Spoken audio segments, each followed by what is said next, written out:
Hola oyentes de Radio Sefarad, volvemos a encontrarnos con Carlos Coca en su sección Revolucionarios Judíos en España. ¿Qué tal, Carlos? Bueno, pues aprovechando ya el frío, este final de año, que ya se presenta el invierno de verdad. Ujú. Bueno, y hoy vamos a hablar de un personaje que es más conocido en Estados Unidos que aquí, ¿no? Efectivamente, hoy vamos a hablar de un estadounidense muy universal que también estuvo en España y que tiene una biografía fascinante, como la de todos estos judíos revolucionarios que estuvieron por la anchísima península ibérica. Pues empecemos cuando quieras. Perfecto, Jorge. Pues vamos a hablar de Waldo David Frank. Él nació en Nueva Jersey un 25 de agosto de 1889 y falleció en la gran ciudad de Nueva York el 9 de enero de 1967. Su vida es increíble. Fue un reputado novelista, hispanista, ensayista y escritor de vanguardia estadounidense, una de las figuras literarias y políticas clave durante los años de la Gran Depresión, del crack de 1929 norteamericano. Frank procedía de una próspera familia con raíces sefarditas. Su padre era un afamado abogado en Wall Street. Él tuvo la magnífica fortuna de poder recibir una exquisita educación. Era desde su tierna infancia ya un niño con unas habilidades, con unas altas capacidades, y llegó a estudiar en Suiza y en la Universidad de Yale.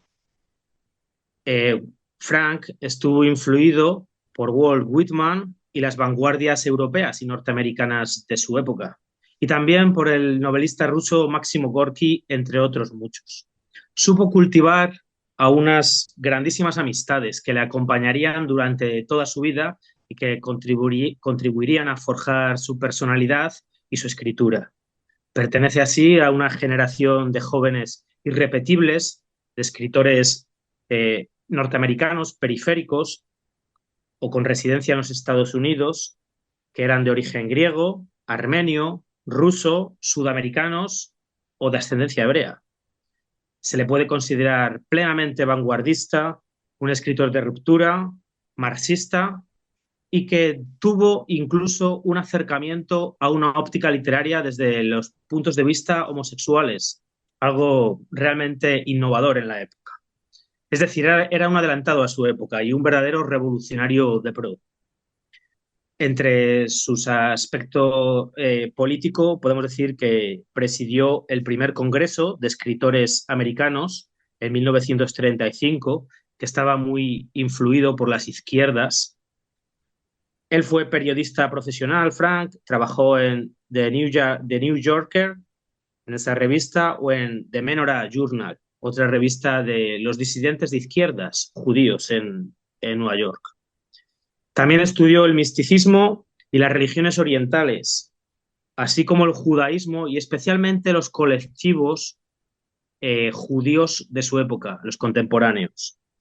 Tiene grandes obras relacionadas, de hecho, con el análisis judío desde una perspectiva de izquierdas. Por no entretenernos más, citaré El judío de nuestro tiempo, una auténtica delicia, traducida al castellano y que os recomiendo como lectores, si tenéis algún día oportunidad de leerlo. Y por supuesto estableció contacto con múltiples sociedades hebreas en todo el mundo, especialmente en América, donde él siempre se sintió auténticamente identificado y con una perspectiva política propia, que era un verdadero americanismo. Antimilitarista convencido, comunista heterodoxo, disidente del Partido Comunista de los Estados Unidos, con quien terminaría rompiendo en los años 30 y que le acarrearía unas gravísimas consecuencias, Jorge. En 1916 se casa con la educadora y psicóloga Marga Naumburg, de la que se divorcia poquito después, 4 años más tarde. Y aprovecha para hacer en su juventud o en su madurez más temprana, más bien, viajes por todo el continente americano, con políticos y escritores como con su amigo José Carlos Mariátegui, que sería uno de sus principales valedores, con la argentina Victoria Ocampo, y fue él quien le propuso a esta magnífica escritora, a Ocampo, que era importantísimo realizar una revista con una perspectiva americana que uniera a los hablantes de la lengua castellana de todo el continente. Esta es una revista de vanguardia y de primer orden, que es la revista Sur, en la cual escribirían más tarde desde el propio Frank, Alfonso Reyes, Borges o Guillermo de Torre, entre un larguísimo etcétera. Él mismo dice, Frank, una revista, no solamente de jóvenes, ni de polémica literaria. Se trata de algo totalmente distinto, más continental. Porque mira, o desentrañamos la América oculta por mentiras, mitos, lugares comunes y propagandas chillonas, o las relaciones entre nosotros se deterioran de más en más. Bueno, esto nos puede hacer una aproximación a cómo es este Frank antes de su llegada a España, que es en lo que nos vamos a detener en estos últimos minutos. Vamos allá entonces porque estabas hablando justamente de los años 30, ¿no? O sea que tenía la biografía a punto de caramelo para una situación como la que se vivía en España entonces. Así es. Él, a fines de los años 20, realiza un viaje por España y Marruecos, que le conmociona.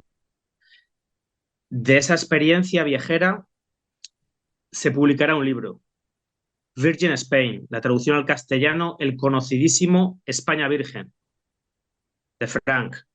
Lo publicará la Revista de Occidente, la dirigida por Ortega y Gasset, de la cual era Frank un grandísimo seguidor, en el año 26. Nosotros vamos a acompañarnos de una serie de textos directamente de esta grandísima obra, España Virgen. Además, aprovechando, sí, tengo en mis manos, bueno, pues un ejemplar de la segunda edición de España Virgen, de la Revista Occidente, en este caso del año 1930, ya una década que nos adelanta lo que va a suceder. Bueno, la dedicatoria de este libro es explícita, directa. Frank dice, a mis hermanos de América, que hablan español y portugués, y cuyos hogares se alzan entre el Río Grande y la Tierra del Fuego, pero cuya América, como la mía, se extiende desde el Ártico hasta el Cabo de Hornos. Esto nos hace una aproximación de ese espíritu, bueno, pues de entendimiento entre la España madre con todo el continente americano. Frank en la gratitud se acuerda de los monstruos intelectuales de la época, especialmente españoles. Habla de por la hospitalidad de sus gentes. Si ya no hubiese otras razones, el viajero del mundo amará siempre estas tierras, cuyo drama es el asunto de mi libro. Y a partir de ahí cita a su amigo Federico Donís, hispanista, que trabajaba en Estados Unidos en literatura, a Unamuno, que le abre las puertas, a Ganivet, a José Ortega y Gasset, que es bueno, pues el patrocinador de este libro que posibilita que se imprima en España, a Manuel Cosío, a los grandes de la generación del 98, como Azorín, como Baroja, como Díez Canedo, por supuesto a Pedro Salinas y otros amigos del continente americano como Alfonso Reyes, y por supuesto a su grandísimo amigo, el poeta León Felipe, que es el traductor de esta obra del inglés al castellano. León Felipe es quien traduce España Virgen. Se inicia así. Quería detenerme unas palabras. Citando a Frank, el cielo de España está muy alto, muy lejos de la tierra, muy alto, muy lejos de España. Está como separado de España. Es un claro cielo blanco. En él la luz del sol es blanca y las nubes son blancas. Es un claro cielo tranquilo. Las nubes están quietas. Como fijas en un cristal, se diría que la luz del sol es la luz del cielo, la luz de las nubes altas, de las nubes lejanas de la parda tierra de España. Bueno, con esto, serie juego de palabras, nos lleva al existencialismo y a un análisis profundísimo de una calidad literaria, analista, por supuesto pedagógica, de la España de los años 30, que va a ser, por cierto, uno de los bestsellers durante toda la década en España hasta, bueno, pues la proclamación del régimen de Franco, que evidentemente pues traería muchos problemas a este libro y a esta publicación de un pensador, un escritor eminentemente antifascista, Jorge. Bueno, este viaje que le conmociona a Frank, como le había pasado unos años antes a Ehrenburg, a otra judía universal, a Ruth Matilda Anderson, a uno de los monstruos del análisis filológico, a Menéndez Pidal y su esposa María Goiri, pues transformaría radicalmente a Frank. Él durante los años 30 abandona las sendas del comunismo ortodoxo, es decir, el estalinismo, se desencanta absolutamente con Rusia, Frank, y se va transformando poco a poco hacia una izquierda más radical y por supuesto, antiestatista, atraído por el trotskismo y especialmente por el anarquismo. Y esto es gracias a su segundo viaje a España, en el año 1936. Ha estallado la Guerra Civil Española. Los frentes de guerra están, bueno, pues ya sentados en la península y Frank se presenta en Barcelona, en la gran ciudad revolucionaria. Y allí no solamente viene como cronista de una serie de periódicos norteamericanos, que es su cometido, sino que también trae el anhelo y la expectativa de poner su granito de arena en esa revolución libertaria, cada vez más estudiada en España, pero especialmente en el extranjero, donde ahí sí se le ha prestado mucha atención de los estudios historiográficos y literarios. Pues Frank viene con esa enorme ilusión de poder pues, ser un activo más en esa revolución que estaba transformándolo absolutamente todo y de la cual Barcelona era la capital revolucionaria del mundo. Una ciudad, además, como hemos dicho otra vez, gestionada por los anarquistas. Frank se encuentra con un enemigo que nos espera, y es con el propio Partido Comunista de España y con sus secuaces de Moscú. Y es que él, como había roto absolutamente con los comunistas estadounidenses, con el partido oficialista, los comunistas de España lo recibieron de unas malísimas formas, tanto que él tuvo miedo por su vida y le pide ayuda a los libertarios, que si lo pueden acoger. Se encuentra con un antiguo amigo, Amalio Quílez, importante anarcosindicalista, que es conocedor de todas estas desgracias que le están ocurriendo a Frank nada más llegar a España, al puerto de Barcelona. Y Quílez acude a Jacinto Torío, el director de la Solidaridad Obrera y uno de los personajes clave en esa Barcelona libertaria. Y le dice a bocajarro: buenos días, Jacinto. Esto vamos a leer las memorias de Torío, que no he citado, disculpad.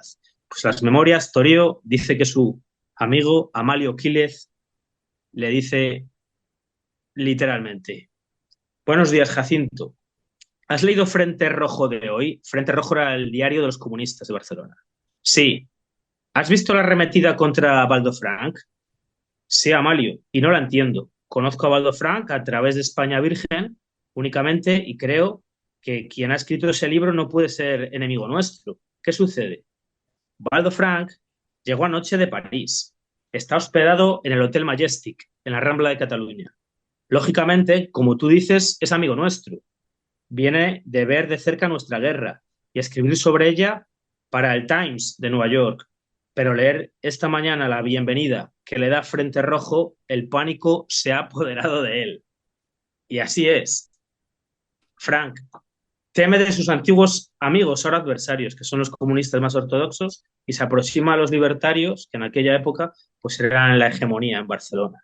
Y a partir de ahí comienza a descubrir un mundo nuevo, de obreros, de estudiantes, de mujeres que se estaban organizando y haciendo las primeras asociaciones feministas de España, como Mujeres Libres, de literatos, de una ciudad totalmente colectivizada, en la cual la propiedad privada se había abolido y se habían bueno, pues creado unas estructuras revolucionarias nuevas. Y se va haciendo amigo de alguien que le va a acompañar durante toda su vida y que después, en el exilio, Frank le devolvería el favor ayudándolo, que es de este grande del periodismo español que es Torío. Y Frank se queda con los libertarios, se queda y se suma como uno más, bueno, pues en la medida de lo posible, siempre sin olvidar su cometido de corresponsal a esa Barcelona revolucionaria, que a la vez entronca con el judaísmo del cual él procede, del cual su familia tanto lo ha hablado que en un año 1492 han sido expulsados y por el cual, algo que siempre sorprende a Torío y al resto de libertarios, conserva el ladino como idioma y es con el que se mueve. Llegan a citar en bromas que Frank hablaba en España, aunque dominaba perfectamente el castellano moderno, pero que cuando quería hablaba como el marqués de Santillana, algo que le hace sonreír, pero también le hace entrocar con esos exiliados, con esos, sí, revolucionarios y rupturistas de su época, como fueron los sefarditas expulsados, y del cual Frank, sus ancestros, le han enseñado hasta el idioma que manifiesta en las conversaciones, cuando lo estima oportuno, con sus más allegados. Tanto es que en esos largos paseos, en esas largas tertulias que hacen por esa Barcelona revolucionaria, colectivizada, la cual Frank desea quedarse, pues en un paseo con Torío por la antigua judería, por el gótico de Barcelona, dice esto, y vamos a leer con tu permiso, yo creo que un párrafo interesantísimo de estas memorias, No éramos tan malos, de Jacinto Torío, que nos puede hacer una idea, bueno, pues del sentir de Frank y de toda esa comunidad, del cual decían que hablaba como hemos dicho, como el marqués de Santillán en algunas ocasiones. Y se quedó. La promesa del movimiento libertario fue cumplida al pie de la letra. La curiosidad del escritor estadounidense era insaciable. Fábricas, talleres, frentes de combate, colectivizaciones catalanas y aragonesas fueron visitadas por él. En ellos encontró preciso material para sus crónicas, que publicaba en el periódico neoyorquino. En las mismas, el autor no elogiaba así porque sí lo que veía. Cuando el elogio era merecido, no lo escatimaba. Cuando Ubaldo Frank se hallaba en Barcelona, solía pasar por la redacción de Solidaridad Obrera casi todas las tardes y con frecuencia me lleva a recorrer en su compañía la zona más vieja de la ciudad condal, que conoce minuciosamente. Cierto día, al cruzar una estrecha calle a espaldas de la catedral, se detiene, contemplando con arrobamiento un azulejo incrustado en la pared de una casa, junto a una esquina. «Espera», me dice, «esto», y señala el mosaico. Tiene una antigüedad de siglos. Lleva una leyenda en hebreo que dice «Calle de la Sangre». Estamos en el viejo barrio judío de la Barcelona del siglo XV. Eso, y volvió a señalar al superviviente azulejo, es una reliquia. Entonces, Waldo Frank, con locuacidad desusada en él, refirió muchas veces: «¿Por qué crees que yo sé hablar el castellano? No un castellano tan castizo como el que tú hablas, pero sí más añejo. ¿No has advertido la diferencia? ¿Por qué crees que conozco palmo a palmo toda España? Que he recorrido sin prisa de norte a sur y de este a oeste. ¿Por qué escribí España Virgen, que tanto te ha gustado? Porque me siento tan español como tú sin habértelo explicado. Ahora te lo explicaré. Yo soy de ascendencia judía sefardí, por eso amo a España, por eso me siento espiritualmente español, aun cuando sea norteamericano, de lo que no reniego. Pero cuando se lleva en el alma un tesoro de tradición hondamente arraigado, es como si lo llevara uno a flor de piel. Mis antiguos antepasados eran de Toledo. Ese azulejo es una reliquia, de siglos que habla, como lo es este barrio, y perdona el monólogo. Escuché en silencio, conmovido, a Waldo Frank. Le temblaba la voz, que tenía un acento patético. Aquella noche, los expertos del ramo de la CNT arrancaron cuidadosamente el azulejo con caracteres hebraicos de la pared y me lo llevaron al día siguiente al periódico, protegido con una especie de embalaje de madera y paja, lavado y sin la menor adherencia de yeso cal. Relucía tan maravillosamente que parecía recién fabricado. Cuando se lo regalo a Frank, este se negó terminantemente a aceptarlo.